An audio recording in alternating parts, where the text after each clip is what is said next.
কোমরে বাপজি বিষাক্ত ছোরা আপনার নিয়েছে, বিষ মাখানো ছোরা। আল্লাহর নবীজির শরীরে বাপজি একটু কেটে দিলে, চামড়া কেটে দিলে নবী যেন আর বাঁচতে না পারে। বিষাক্ত ছোরা নিয়ে আল্লাহর নবী জনাবে মুহাম্মদ রাসূলুল্লাহ সাল্লাল্লাহু তাআলা আলাইহি ওয়াসাল্লামকে বাপজি বাবা মারার জন্য বাপজি মনে মনে চিন্তা করলাম, আল্লাহর নবীর দলবল থাকলে তখন যাওয়া যাবে না, নবী যখন একা থাকবে তখন আমি নবীর কাছে যাব। আমি দেখি নবীর সাহাবারা আছে কিনা। যাহাতে বাবা ইহুদি বাপজি খেজুর গাছের পাতা গুলো ফাড়ি দিয়ে দেখতে গিয়েছে। আল্লাহর নবী সাহাবাদের সামনে আলোচনা করেছিলেন। আলোচনা করতে করতে বাবা নবী আমার এইভাবে পেছন দিকে বাপজি যখন তাকিয়েছেন, আর ইহুদি ওই সময় খেজুরের পাতাগুলো বাপজি ফাড়ি দিয়া আল্লাহর নবীকে দেখছেন। নবী একা আছেন, সাহাবাদেরকে নিয়ে বসে আছে। যাহাতে বাপজি ওই সময় তাকাচ্ছিল, আল্লাহর নবীর নজরখানা ওমরের চেহারার দিকে পড়ে গিয়েছে। দরদি নবী চিনে নিয়েছে, এই তো সে মক্কার উমায়ের। আমার কাছে এসেছে, হয়তো বেচারা ভুল বুঝতে পেরেছে, আমার সাথে দেখা করার জন্য এসেছে। আমার মনে হয় আমার সাহাবাদেরকে দেখে হয়তো ভয়ে আসতে পারে না। কত বড় নবীর দিল দেখুন। আল্লাহ রাসূল বলেন, ওগো সাহাবাইকেরা, যা তোমরা এখনই বাড়ি চলে যাও। সাহাবাইকেরাম রাদিয়াল্লাহু তাআলা আনহুম আজমাইন গুনেরাও নবীর কথা শুনে বাপজি চলে যাচ্ছেন। একবার পেছন দিকে তাকায়, আর একবার বাপজি নবীর দিকে বাপজি নাই, সামনের দিকে তাকায়। আল্লাহর নবী বলেন, ওগো সাহাবারা, আমি তোমাদেরকে যেতে বলেছি, আর তোমরা সামনের দিকে পা ফেলছো, আর পেছন দিকে আমার দিকে কেন ঘুরে ঘুরে তাকাচ্ছো বলাও? সাহাবারা বলেন, নবী গো, আপনার কাছ থেকে যেতে আমাদের মন চাই না, বলুন সুবহানাল্লাহ। ও নবীজি, আপনাকে বড্ড ভালোবাসি। আল্লাহ রাসূল বলেন, সাহাবারা, তোমরা এখন চলে যাও, কিছুক্ষণ পর তোমরা আসবা। সাহাবারা বাপজি চলে গেল। আল্লাহর নবীজি ভাবে পেছন দিকে বাপজি মুখটা ফিরে নিও। আল্লাহর নবী ডাক দিয়ে বলেন, গো আমার উমাইর ভাই, তুমি আর মসজিদের পেছনে আড়ালে লুকে থেকো না, তুমি ভেতরে এসো। ওমর দেখলে তো দেখে নিয়েছে, সঙ্গে সঙ্গে বাবা আল্লাহর নবীজির মসজিদ নববীর দরজা দিয়ে রে বাবা পা যখন আপনার সামনে দিকে বাবা ফেললেন, যাহাতে দরজায় ডান পাটা ঢুকেছে, ওমায়ের বাম দিকে বাম দিকে ডান দিকে রে বাবা দুই দিকে তাকে দেখতে দরজার আড়ালে কোনো সাহাবা লুকে আছে কিনা। আল্লাহর নবী বলেন, ও সাহাবা নাই, ও গো উমাইর ভাই, আমার কোন সাহাবা এখন মসজিদে নববীতে নাই, আমি একাই ছাড়াও। ওরে আমার উমাইর ভাই, তুমি ভয় কেন না ভাই, ভাই তোমার ভয় নাই। উমার বাপজি সোজা নবীর দরবারে চলে গেল। আল্লাহর নবীজিকে বাবা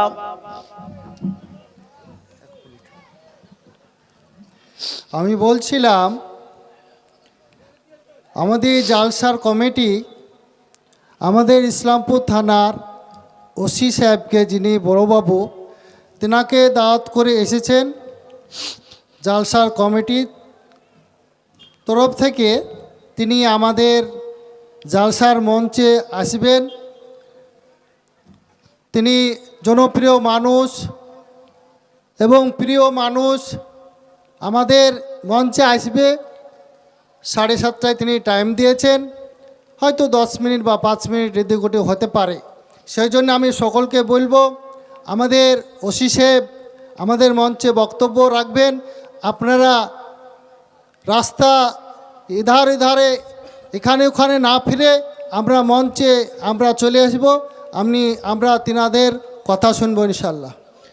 তো ভাই আমি বলছিলাম, আল্লাহ রাসূলকে বাপজি সেই উমাইর একবার দেখেছে, তে কেউ নাই। এ তো ফাঁকা। আমি বেটার এক্ষুনি আমি তার বুকে ভুজালি মেরে আমি আবু জেহেলের কাছে তার মাথা নিয়ে যাব। যাহাতে বাবা নবীজির কাছাকাছি গিয়েছেন বাবা, আল্লাহর নবীকে বাপজি মারতে যাবে, ভুজালিখানা বের করতে যাবে কোমর থেকে। আল্লাহ রাসূল বলেন, ওরে উমর ভাই, বলো ভাই তোমার আব্বা জান বিছানায় পড়েছিল আমি যখন এসেছিলাম। ওরে উমর ভাই একটু দয়া করে বলো তোমার বাপ কেমন আছে বলো। ওমর তোমার মা কেমন আছে বলো। অমুক পাড়ার অমুক মেয়ে চাচি আমার কেমন আছে তুমি বলো। ওমর আর চোরাখানা বেরি করলো না, আল্লাহর নবীর চেহারার দিকে বাবা ফাল ফাল করেছে আছে। আরে এই লোকটাকে এত কষ্ট দিলাম, এত আঘাত করলাম, মক্কা থেকে তাড়িয়ে দিয়েছে, তার উপরও এই লোকটা আমার আব্বা মাকে ভুলে নাই।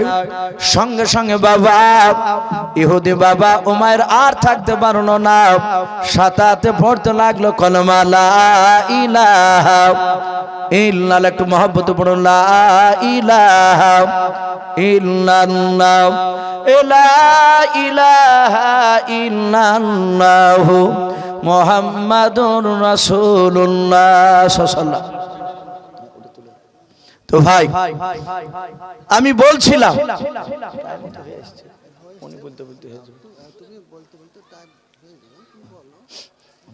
বসে রাখতে হবে। দেখ মাশাআল্লাহ ভাই, আমরা এই রাস্তা ছেড়ে একটু নিচে নেমে আসি। আমাদের সম্মানীয় ওসি সাহেব উনি চলে এসেছে, ওনাকে ধন্যবাদ। আপনারা একটু নেমে আসুন ভাই, একটু নেমে আসুন। রাস্তায় মানুষের যাতায়াতের যেন অসুবিধা না হয়, আমরা সুবিধা করে দিই। জি আমরা খুব তাড়াতাড়ি চলে আসি ভাই, আমরা একটু বসে যাই। হয়তো উনি আর কয়েক মিনিট পরে উনি ওনার মূল্যবান কথা আমাদের সামনে রাখবেন, খুব গুরুত্বপূর্ণ কথা, আমরা সকলেই মন দিয়ে শুনবো। ভাই এই যুবক ভাই একটু বসে যাও, শোনা একটু বসে যাও, একটু বসে যাও। তো ভাই আমি বলছিলাম যে আল্লাহ রসুলকে বাপজি মারতে গেল, আল্লাহর নবী বললেন ভাই তোমার আব্বা মা কেমন আছে। এ দেখে আর থাকতে পারলো না, বলে লোকটাকে গালি দিয়েছিলাম, লোকটাকে মেরেছিলাম, লোকটা এত ভালো, তার হাতে হাত দিয়ে বাপজি ঈমান এনেছিল। বাপজি যাহাতে এই ঘটনা শোনালো, ওই যে লোকটা, ওই সে বলতে বলতে রেখেছিলাম যে জিঞ্জিরি দিয়ে বাঁধা, সে লোকটা বলে তোমরা কেমন ভালোবাসো, বলে আমরা তাকে নিজে জানের চেয়েও ভালোবাসি। বলে তাই, বলে হ্যাঁ। বলে মক্কার মদিনার লোকেরা তাকে সত্য নবী বলে মানে, বলে হ্যাঁ সবাই মানে। জিঞ্জিরি দিয়ে যে বাঁধা ছিল সে লোকটা বলল আসলে তো সত্য নবী মানবে না কেন। বলি ডাক দিয়ে বলে তোমরা এক্ষুনি এখান থেকে বেরিয়ে চলে যাও, চলে যাও এখান থেকে। সাহাবারা দেখলেন এখানে থাকলে বিপদ, কোথায় মদিনার কোথায় দ্বীপ, এখান থেকে লোকটা বলছে যে আল্লাহ রাসূলের চরিত্র ভালো আর সত্য নবী, তার কথা মানবি না কেন।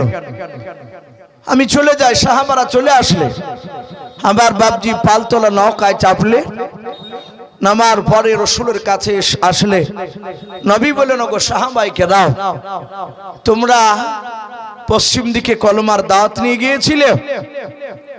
সাহাবারা বলছেন হুজুর না, আমরা যেতে পারিনি, আমরা পশ্চিম দিকে না যেতে গিয়ে উত্তর দিকে বাতাসে নৌকাটা নিয়ে চলে গিয়েছিল। আগো নবী নৌকা দিয়ে যাওয়ার পরে আমরা একটা মানুষের সাথে দেখা হয়েছে, একটা জানোয়ারের সাথে দেখা হয়েছে, যে জানোয়ারটার পা থেকে মাথা পর্যন্ত গোটা শরীরে বড় বড় পশমে ঢাকা। সেই ব্যক্তিকে আমরা চিনতে পারি না, তার নামটা কি। আল্লাহর নবী বলেন ওগো সাহাবায়ে কেরাম শুনে নাও, এটা মুসলিম শরীফে বাপনি পাওয়া যায়।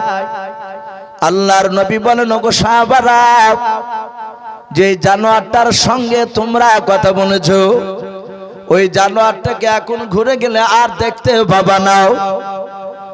শুনে নাও সাহাবারাও, কিয়ামতের আগে শুনে নাও, মারওয়া পাহাড়টা সেদিন চৌচির হয়ে যাবে, ফেটে যাবে। ওই পাহাড়ের ভেতর থেকে একটা জানোয়ার বেরিয়ে আসবে।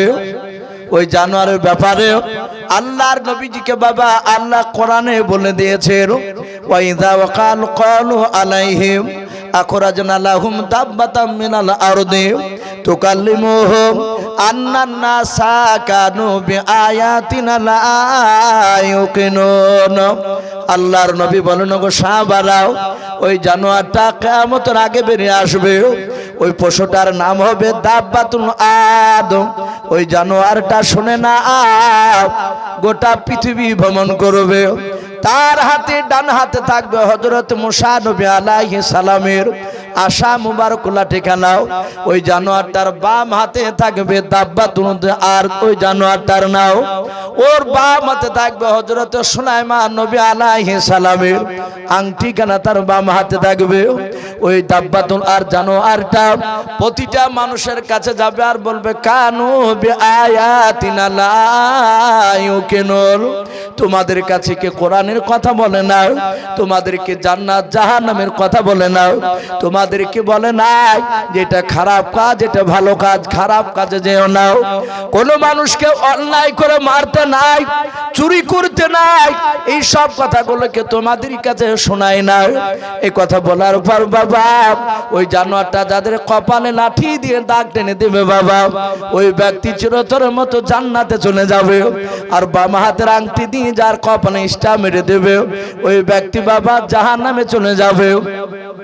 আল্লাহ রসুল বলেন, গো সাহাবারা, ওই জানোয়ারটার নাম হচ্ছে দাব্বাতুল আরদ। ও গো সাহাবারা শুনে নাও, ওই যে তোমরা যেই মানুষটার সাথে দেখা করেছো, ওই মানুষটার কি একটা চোখ কানা ছিল? বলে হ্যাঁ।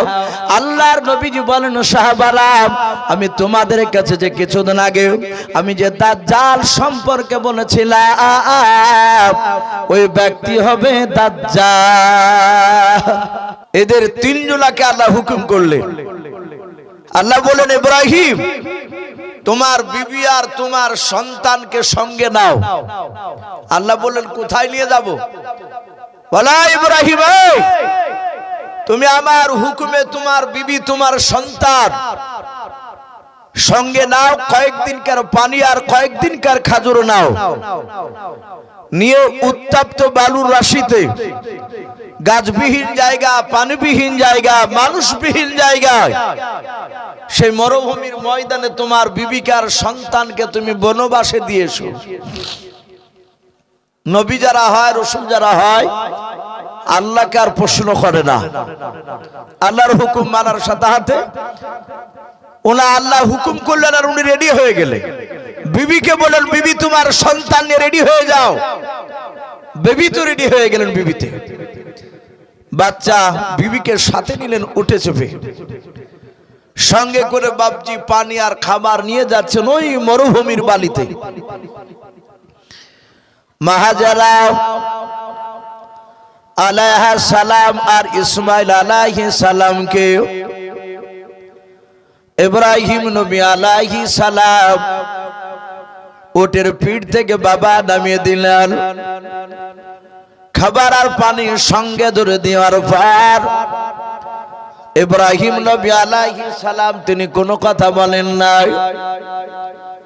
হযরত ইব্রাহিম নবী পয়গম্বর আলাইহিস সালাম উটের লাগাম ধরে বাবা বাড়ির দিকে চলে যাচ্ছেন। মা হাজেরা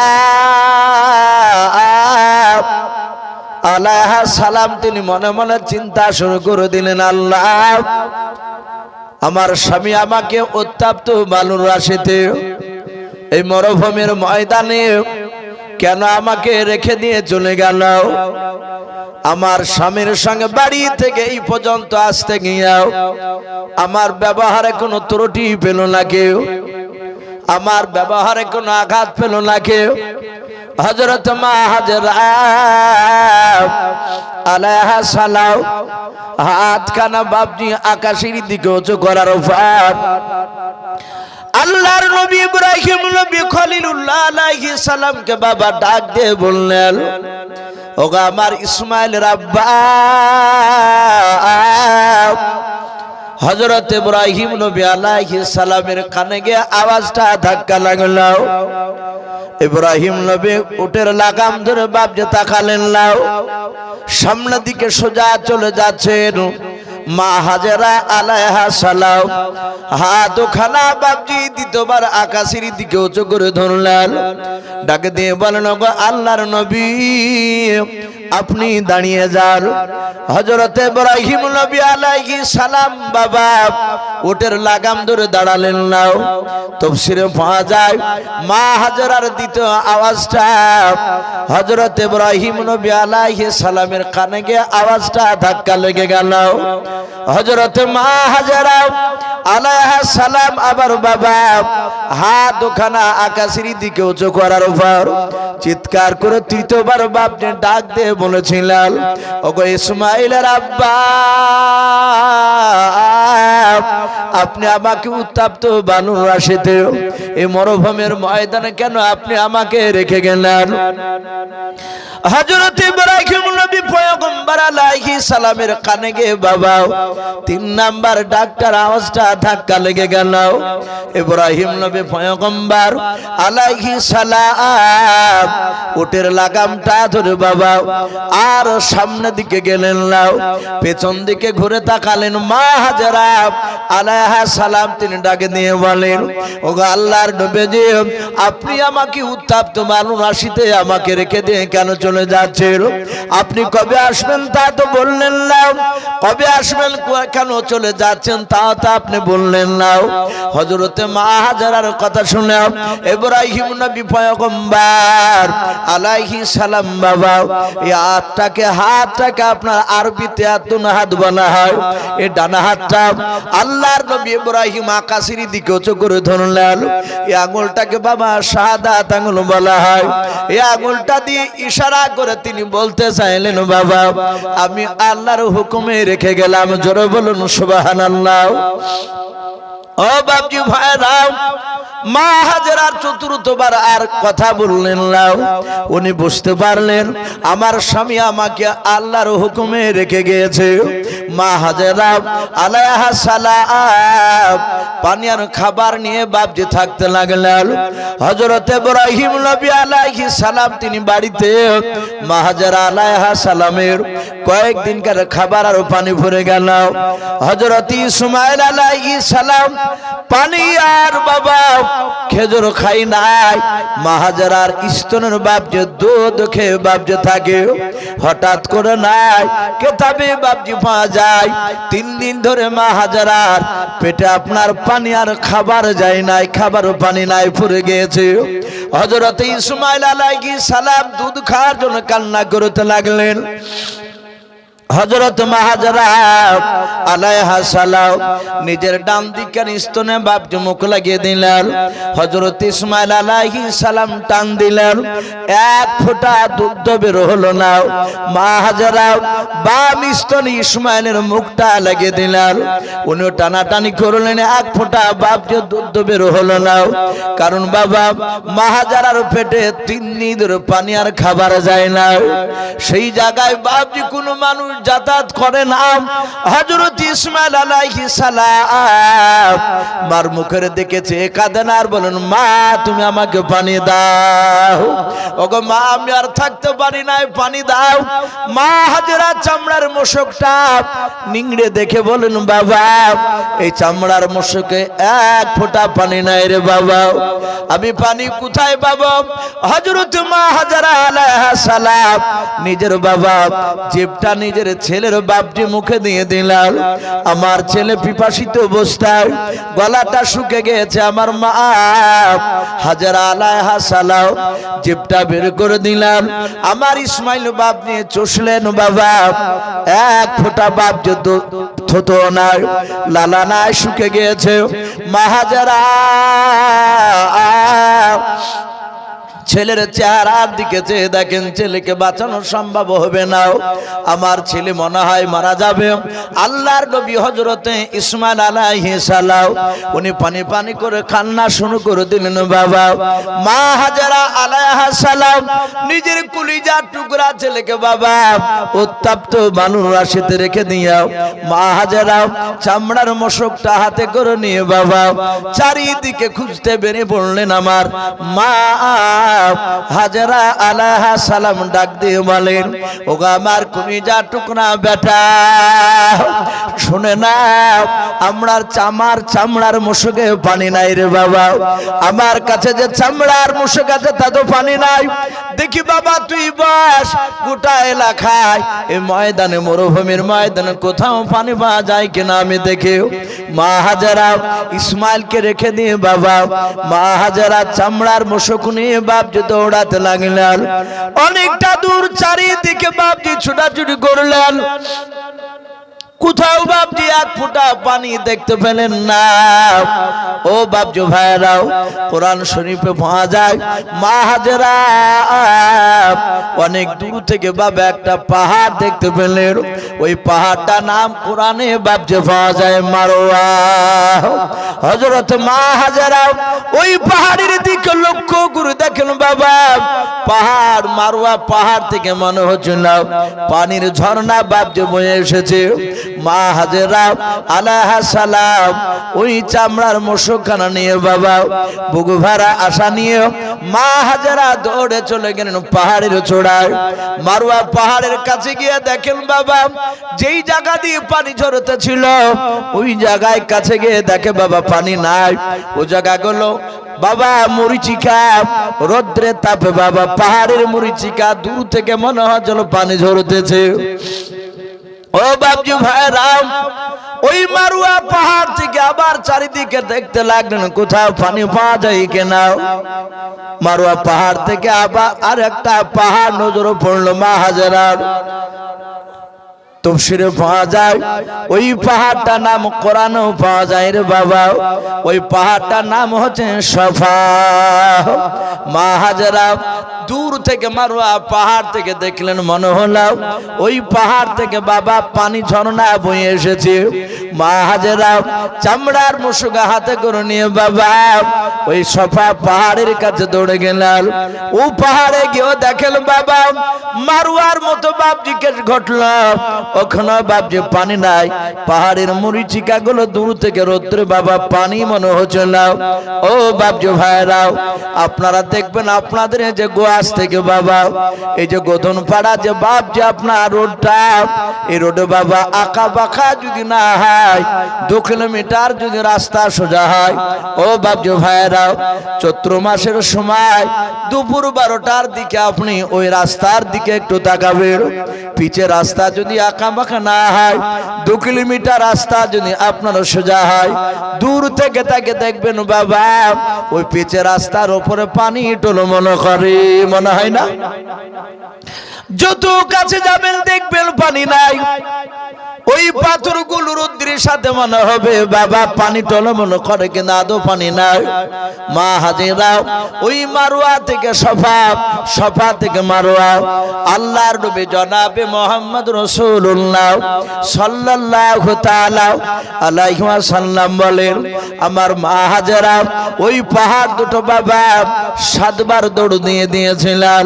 আল্লাহর নবীর কলিজার টুকরা বিবি হযরত মা আয়েশা সিদ্দিকা রাদিয়াল্লাহু তাআলা আনহার ব্যাপারে বলা হয়েছে, মা আয়েশা আল্লাহর নবীকে একদিন প্রশ্ন করলেন, গো আল্লাহর নবী যে আপনি বলুন গোটা পৃথিবীর মানুষ হজ করতে আসে মক্কায়, ওই সফা আর মারওয়া ওই 2 পাহাড় 7 বার দৌড়াদৌড়ি দেয়, কবার দেয়? শুনতে পান না? হাজিরা 7 বার দৌড়ে। মাইশা ডাক দিয়া বলে, নবী গো ওই পাহাড় দুটো কোনো মানুষ যদি ইচ্ছাকৃত যদি 6 বার যদি দৌড় দেয়, ওগো আল্লাহর নবী যে বলুন তার হজ হবে কিনা? আল্লাহর নবী বলেন, আয়েশা ওই পাহাড় দুটো আমার মা হাজেরা 7 বার দৌড় নিয়ে চলো আয়েশা। আমার মা হাজেরা ওই পাহাড় দুটো 7 বার দৌড় না দিয়ে 50 বার যদি দৌড় দিত আমার হাজেরা, ওরে আমার আয়েশা, আজও সারা পৃথিবীর মানুষকে 50 বার দৌড় দেওয়া লাগতো। ওরে আমার আয়েশা শুনে নাও, কোন মানুষ ইচ্ছাকৃত যদি 6 বার দৌড়ে দেয়, 5 বার দৌড়ে দেয়, আল্লাহর নবী বলেন তার হজ পরিপূর্ণ মোকামেল হবে না। ও বাপজি ভাইরাও, আল্লাহর নবী জনাবে মুহাম্মদ রাসূলুল্লাহ সাল্লাল্লাহু তাআলা আলাইহি ওয়াসাল্লামকে বাপজি জানিয়ে দেওয়া হয়েছিল, আমার মা হাজেরা 6 বার নয় 7 বার বাপজি দৌড়াদৌড়ি করে বাবা, আর পানি কোথাও পেলেন না। পাহাড় থেকে বাবা যখন নেমে আসেন, আল্লাহকে ডেকে বলেন, আল্লাহ, আমার মনে হয় আমার কলিজার টুকরা সন্তান ইসমাইলকে আর বাঁচানো যাবে না। ওগো মাওলা, আমার চোখের সামনে আমার কলিজার টুকরা ছেলে পানি পানি করে দুনিয়ার বুক থেকে বিদায় নিয়ে চলে যাবে, আমি তার মা সহ্য করতে পারবো না। ও বাপজি ভাইরাও, পৃথিবীতে বাবা সন্তানের কাছে বাবা মা বাপের মতো বাপজি ভালোবাসা, নিঃস্বার্থের ভালোবাসা পৃথিবীর মধ্যে বাবা জন্মদাতা বাপ আর জন্ম দক্ষিণে মা ছাড়া কেউ হতে পারবে না। পারবে?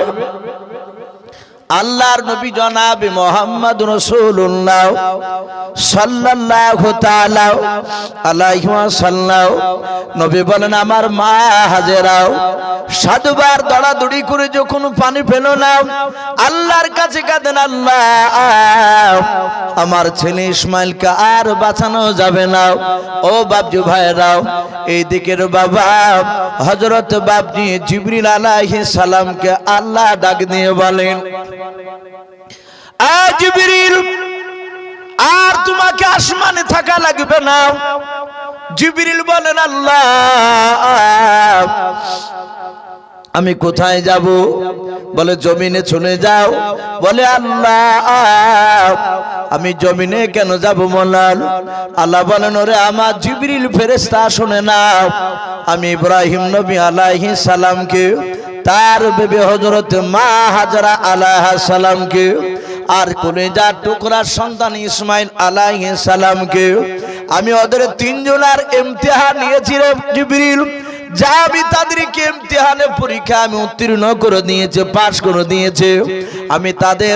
আমি 3 জনকে পানির ব্যবস্থা করে দেই নাই, আমি হাজেরাকে পানির ব্যবস্থা করে দেই নাই।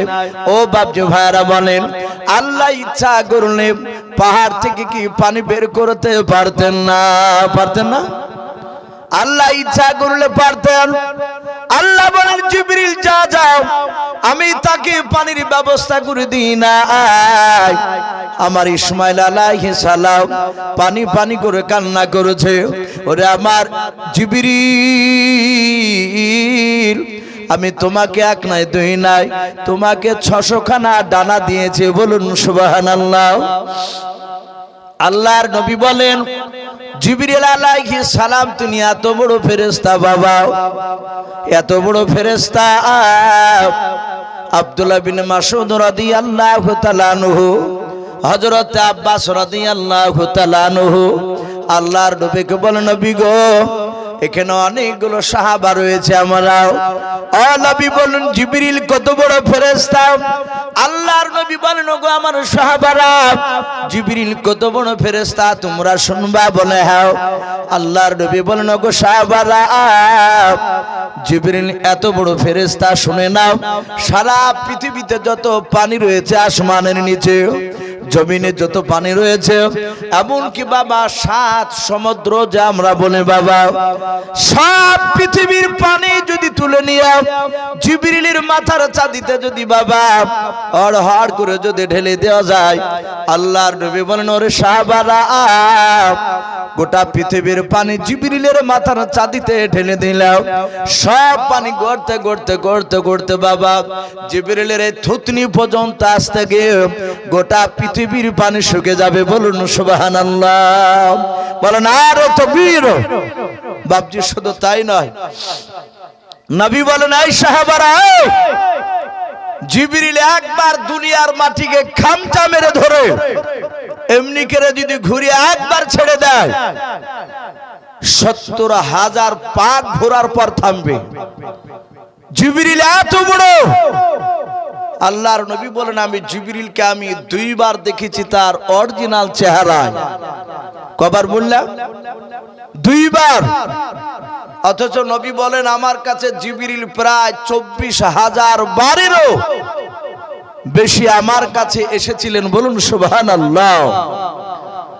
তাহলে ২৪,০০০ বারেরও বেশি জিবরিল আলাইহিস সালাম আমার নবীর কাছে এসেছিলেন। আর সেই নবী আবার বলছেন আমি জিবরিলের অরিজিনাল চেহারা কয়বার দেখেছি বললে? ২ বার। আমার নবী তো অরিজিনাল চেহারা ২ বার দেখেছে জিবরিলের, কিন্তু আদম আলাইহিস সালাম থেকে নিয়ে ঈসা রুহুল্লাহ আলাইহিমুস সালাম এই যে টানা আল্লাহ রসুলকে দিয়ে ১,২৪,০০০ নবী রসুল। আবার মতান্তরে শুনেন না যে ২,২৪,০০০। এতগুলো নবী রসুলের মধ্যে থেকে শুধু একটাই নবী জিবরিলের অরিজিনাল চেহারা ২ বার দেখেছিলেন, তিনি হচ্ছেন আপনার আমার নবী। বাদবাকি মুসা আলাইহিস সালাম, আদম আলাইহিস সালাম, ইদ্রিস আলাইহিস সালাম, নূহ নবী আলাইহিস সালাম, জাকারিয়া নবী আলাইহিস সালাম, হযরত শীশ নবী আলাইহিস সালাম, ঈসা নবী আলাইহিস সালাম, মুসা কালিমুল্লাহ আলাইহিস সালাম, এইভাবে যত নবী আছে তারা কেউ জিবরিলের অরিজিনাল চেহারা তারা একবারও দেখে নাই। কথা বুঝতে পারছেন ভাই আমার? এখন অনেক মানুষ ভাববেন তাহলে নবী ২ বার দেখেছেন আর ২৪,০০০ বার যে এসেছে ওগুলো আবার জিবরিল কিভাবে এসেছিল? হাদিসের ভাষায় পাওয়া যায় কোন কোন সময় জিবরিল আলাইহিস সালাম মুসাফির হালাতে আসতে, মুসাফির উস্কো খুস্কো চেহারা নিয়ে, জামাগুলো ভালো পরিষ্কার ছিল না। মুসাফির এখন তো ভাবছি আর কষ্ট নাই মুসাফির, এখন ট্রেনের ভিতরেই ভাত পাওয়া যাচ্ছে, ও বাসে আপনার যাবতীয় খাবার পাওয়া যাচ্ছে। আবার অনেকে এটাও শোনা আছে যে বাসে নাকি বলে বিরিয়ানিও বিক্রি হয়েছে দূরপাল্লার বাসগুলোতে, প্যাকেট করে নিয়ে উঠে পড়ছে বিক্রি করতে। আগে তো তা ছিল না বাপ। ১০০ বছর আগে ২০০ বছর আগে মানুষ সফর করতে গেলে, ভ্রমণ করতে গেলে খাওয়া দাওয়া গা ধোয়া এসবগুলো বাপজি ঠিকঠাক করে হতো না। আল্লাহ রসুল বলেছেন মুসাফির সফর একটা জাহান্নামের টুকরা। এটা আগে ছিল, এখন আর হচ্ছে না বা। এখন বাড়ি থেকে ভিআইপি গাড়ি ভাড়া করে চলে যেতে, চল টাকা দিলে আপনি যেখান খুশি সেখানে যেতে পারবেন। তো জিবরিলের ব্যাপারে হাদিসে পাওয়া যায় কোন কোন সময় মুসাফির হালাতে এসেছে। সাহাবারা বলে আমরা মসজিদে নববীতে বসেছিলাম, নবী বসেছিলেন, দেখলাম একটা উস্কো খুস্কো অবস্থায় একটা লোক আসলো। লোকটা মুসাফির, লোকটা আমাদের মদিনার নয়, কোথাও লোকটাকে দেখিনি, মনে হচ্ছে লোকটা বাহিরকে। আল্লাহ রসুলের কাছে সে সালাম দিলেন, আসসালামু আলাইকা ইয়া রাসূলুল্লাহ। নবী সালামের উত্তর দিলেন। ওই মুসাফির লোকটা বললেন হুজুর আপনার কাছে আসতে পারি? নবী বললেন এসো ভাই। সাহাবারা বলছেন আমরা কেউ চিনতে পারলাম না। নবী নামাজের কায়দায় বসেছিলেন, যেভাবে নামাজ আমরা পড়ি ওইভাবে নবী বসেছিলেন। ওই মুসাফির লোকটা ঠিক নবীর সামনে এসে ওই নামাজের কায়দায় বসে পড়ল। যিনি মুসাফির তিনি তো চিনেনি কে তা। আল্লাহ রসুলের হাঁটুতে হাত দিলে, পায়ে হাত দেওয়ার পরে নবীকে বললেন ওগো নবী আপনাকে কিছু কথা জিজ্ঞাসা করব। নবী বললেন বলুন।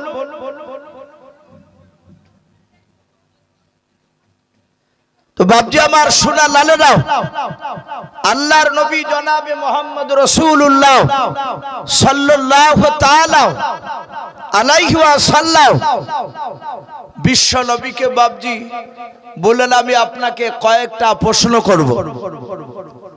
বলে কয়েকটা প্রশ্ন করো। বলে নবী আপনি বলুন কিয়ামত কবে হবে? ওই মুসাফির লোকটা নবীকে প্রশ্ন করলেন। নবী মুচকে হাসি দিয়ে বললেন, ভাই আমার চেয়ে তুমি ভালো জানো, প্রশ্নকারী ভালো জানে, ভাই তুমি বলো। সাহাবারা বলেন আমরা তাজ্জব ব্যাপার, অবাক হয়ে গেলাম। দেখলাম উনি চটচট চটচট করে সব উত্তর দিলে। আল্লাহ রসুলকে বলেন এহসান কাকে বলা হয়? নবী বলেন আমার চেয়ে প্রশ্নকারী ভালো জানে, ভাই তুমি বলো। উনি আবার বললেন। কিছুক্ষণ কথা বলার পর উনি দোয়া নিয়ে চলে গেলেন। আল্লাহর নবী বললেন, ওগো সাহাবারা তোমরা চিনতে পারলে ওই লোকটাকে? সাহাবারা বলেন, নবী গো না না আমরা চিনতে পারলাম না। আমার মনে হয় ওই লোকটা আরবের বাহিরকার লোকটা, মুসাফির মানুষ, আমাদের এলাকার না। আল্লাহর নবী বলেন সাহাবারা শুনে নাও, উনি দুনিয়ার কোন মুসাফির নাই, উনি সম্রাট জিবরিল আলাইহিস সালাম। বলুন সুবহানাল্লাহ। এইভাবে মাঝে মাঝে জিবরিল আসতেন। কোন সময় দাহিয়াতুল কলবি বলে একজন রাসূলের সাহাবা ছিল, সেই সাহাবা রূপ ধরে জিবরিল আসতে। বাপজি আমি বলছিলাম সেই জিবরিল আলাইহিস সালাম তার 600খানা ডানার মধ্যে মাত্র একটা ডানার আঘাতে